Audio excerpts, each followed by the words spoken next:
यति बेला देश पूर्ण रूपमा निर्वाचन केन्द्रित हुन गइरहेको छ र यस सँगसँगै धेरैलाई शंका उपशंका पनि उब्जिएको छ। किनभने फागुन 21 मा निर्वाचन हुन्छ अथवा हुँदैन भन्ने खालको धेरैलाई शंका पनि छ हैन। सरकारले चाहिँ पूर्ण रूपमा भनिसकेको छ यसमा शंका उपशंका केही छैन, हामी जसरी भए पनि फागुन 21 मा चुनाव गराउँछौं भन्ने खालको कुरा आएको छ। यस सँगसँगै नयाँहरू रवि लामिछाने, कुलमान घिसिङ, बालेन शाह सँगसँगै जेएनजीहरू मिलेसँगै पुराना राजनीतिक दलका नेतृत्वहरू पनि गठबन्धन तालमेल गरेर चाहिँ अगाडि बढ्ने भन्ने खालको विभिन्न सञ्चार माध्यमहरू लगायत पार्टीको विभिन्न छलफलमा पनि हामी देखिरहेका छौं।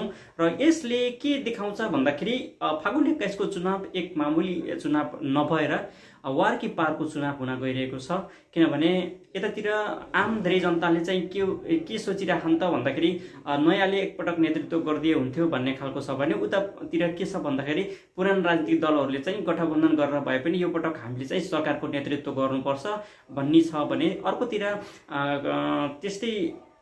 के छ त भन्दाखेरि श्रम संस्कृति पार्टी यानी कि धरानका मेयर हर्का साम्पाङले पनि नयाँहरू रवि लामिछाने, कुलमान घिसिङ अनि बालेन शाहहरू जहाँबाट उठ्छन् त्यहीँबाट जमानत जफत गरिदिने भन्ने खालको चेतावनी पनि विभिन्न समयमा दिइराख्नु भएको छ।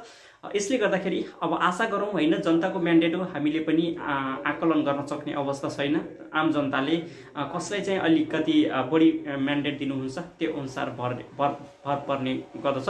यसलाई चाहिँ मैले के को रूपमा लिएको छु भने हेभीवेट भर्सेस हेभीवेट हुनेवाला छ। किनभने हामीले रेस्लिङ हेर्दाखेरि ब्रक लेसरको र रोमन रेन्सको फाइट पर्दाखेरि कसले जित्छ भन्न सक्ने अवस्था छैन, त्यस्तै नै खालको अवस्था सिर्जना भएको छ।